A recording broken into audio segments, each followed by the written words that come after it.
Transformation spontanée dans les piles. Étude qualitative. Transfert spontané direct. Étude expérimentale. Dans un bécher contenant un mélange de deux solutions de sulfate de cuivre et de sulfate de zinc de même concentration, on plonge deux lames, une lame de cuivre et une lame de zinc. Donc, les couples mis en jeu dans cette expérience, c'est les couples C2 plus Cu et Zn de plus Zn. Et par suite, la réaction qui peut se produire, c'est Cu2 plus Zn nous donne Cu plus Zn de plus, dans le premier sens ou dans le deuxième sens. Expérimentalement, on peut observer que la couleur bleue qui caractérise les ions C2 plus disparaît peu à peu. Donc, les ions C2 plus réagissent. De même, il y a apparition de métal cuivre. Donc, la réaction qui se produit dans le sens spontané, c'est Cu2 plus Zn nous donne Cu plus Zn de plus. Étude théorique. Nous avons la réaction équilibrée. Et on sait la valeur de la constante d'équilibre 1,9 10 puissance 37. Pour étudier cet équilibre, on va calculer le quotient initial de la réaction. On trouve que R initial est égal à 1, trop inférieur devant K. Donc, le système chimique évolue dans le sens direct. Donc, voilà la réaction qui se produit. Donc, il se produit un transfert spontané et direct d'électrons entre le zinc et les ions C2 plus. C'est une réaction d'oxydoréduction.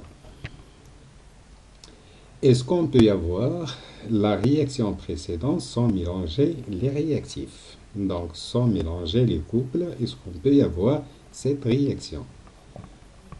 Pour cela, on peut réaliser les expériences suivantes. On prend deux béchers, un bécher contenant une solution de sulfate de cuivre dans lequel on plonge une lame de cuivre, un autre bécher contenant la solution de sulfate de zinc, on plonge une lame de zinc et on relie les deux béchers par un pont salin. Si on relie les deux bornes, les deux lames ou les deux bornes, par un ampèremètre, on peut observer qu'il y a passage du courant électrique. Le passage du courant électrique s'effectue de la lame de cuivre vers la lame de zinc, c'est-à-dire il y a passage d'électrons dans le sens inverse. Donc, les différents porteurs de charge responsables du passage du courant, dans les métaux, les plaques ou les conducteurs, ce sont des électrons. Par contre, dans les solutions, nous avons les ions, c'est-à-dire nous avons les cations qui sont Cu2 plus, Zn de plus et Na plus en solution et se déplacent dans le même sens du courant électrique. Par contre, les ions SO4 en solution se déplacent dans le sens opposé du courant. Dans les métaux ou les conducteurs, les électrons se déplacent en sens inverse du sens du courant électrique. Exploitation de cette expérience. Dans le compartiment de zinc qui émet des électrons, c'est-à-dire il y a une réaction d'oxydoréduction à ce niveau qui a permis de donner ces électrons. Donc c'est une réaction d'oxydation. Cet électrode émet des électrons selon une réaction d'oxydoréduction.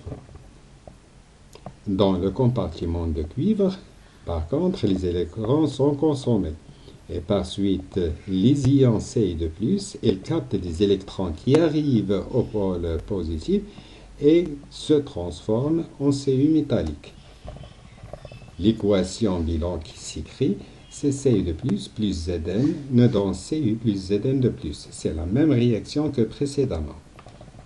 En conclusion, on peut dire qu'un transfert d'électrons peut se produire entre deux espèces ou les espèces chimiques, soit mélangées ou séparées.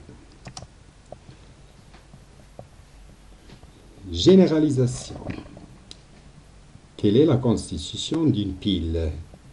Une pile, c'est un ensemble de deux compartiments.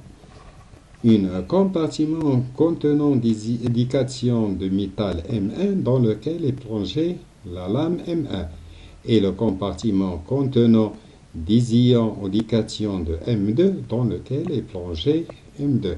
Cet ensemble constitue une pile. Les deux béchers sont reliés par un pont ionique ou un pont sel. Le fonctionnement de cette pile.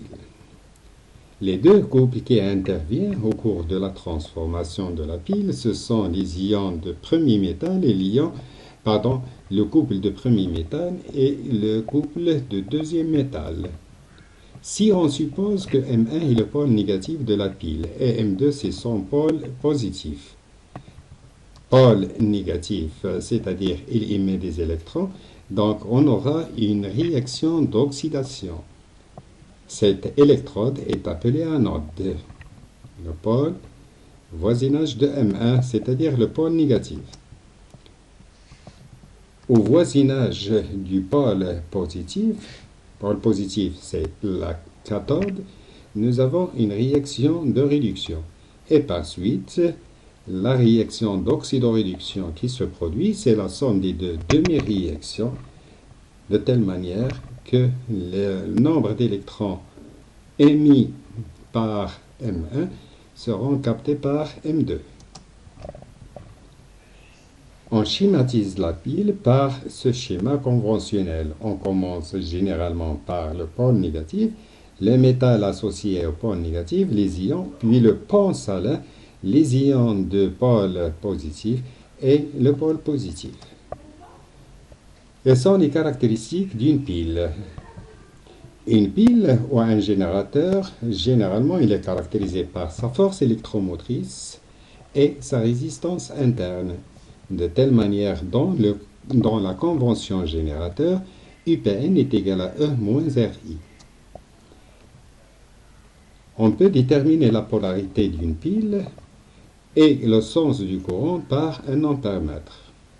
De telle manière, si l'ampèremètre indique une valeur positive, le courant est relié au pôle négatif de la pile.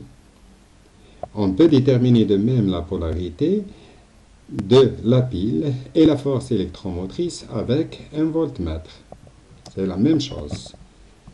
Mesure de la force électromotrice d'une pile. Si on laisse le circuit ouvert, c'est-à-dire l'intensité du courant est égale à 0. En mesurant la tension aux bornes de la pile, nous aurons U est égal à E, c'est-à-dire RI moins E moins R fois 0. Donc c'est E. Si la tension mesurée est positive, le cône du voltmètre est relié au pôle négatif de la pile. L'évolution spontanée de la pile. La pile va fonctionner jusqu'à ce qu'il sera épuisé. Lorsqu'il sera épuisé, il atteint son équilibre. Donc, la constante d'équilibre de cette réaction, c'est 1,9 puissance 37. Le quotient de la réaction est égal à 1. Donc, on a QR initial est inférieur à K. Le système évolue dans le sens direct lorsqu'on ferme le circuit. Ceci s'effectue jusqu'à ce que l'intensité soit égale. On dit que on atteint l'équilibre. Et par suite, QR équilibre est égal à K.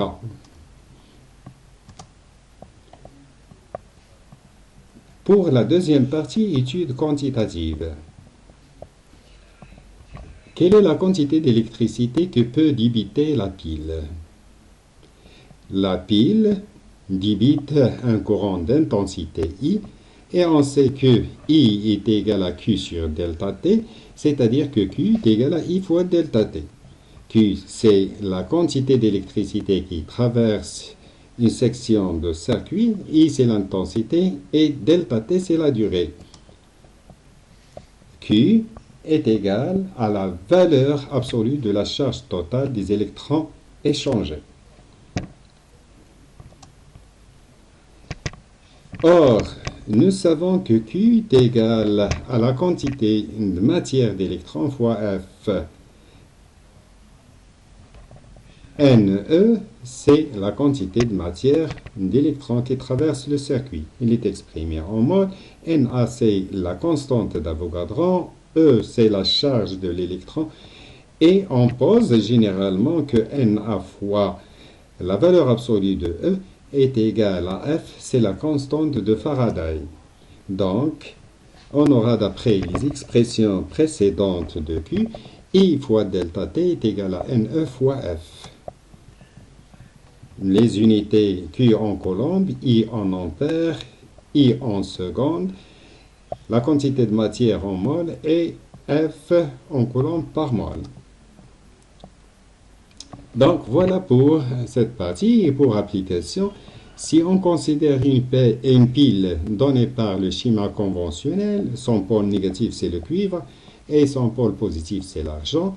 La réaction qui se produit entre les deux couples, c'est 2Ag plus C1 donne 2Ag plus Ci2 plus. Évidemment, les Ci s'oxydent, c'est le pôle négatif, Ag se réduit, Ag plus se réduit. En donnant, par exemple, la durée, c'est delta T 1,5 minutes. Et l'intensité de courant, c'est 96 mA. La constante de Faraday et la masse. Question qui se pose, quelle est la quantité d'électricité mise en jeu pendant cette durée? Et quelles sont les variations correspondant aux quantités d'ions de cuivre 2 et Ci2+, delta N Ci2+, et d'ions Ag+. On déduire la variation de la masse d'argent qui va apparaître sur l'électrode d'argent. Donc, pour la première question, on va utiliser, puisque nous avons I et nous avons delta T, on utilise cette relation I fois delta T dans le système international. En remplaçant, on aura 7,74 coulombs. Pour la deuxième question, nous avons l'expression de Q et delta T qui est égal à Ne fois F, et par suite, on exprime Ne qui est égal à Q sur F, qui est égal à I fois delta T sur F.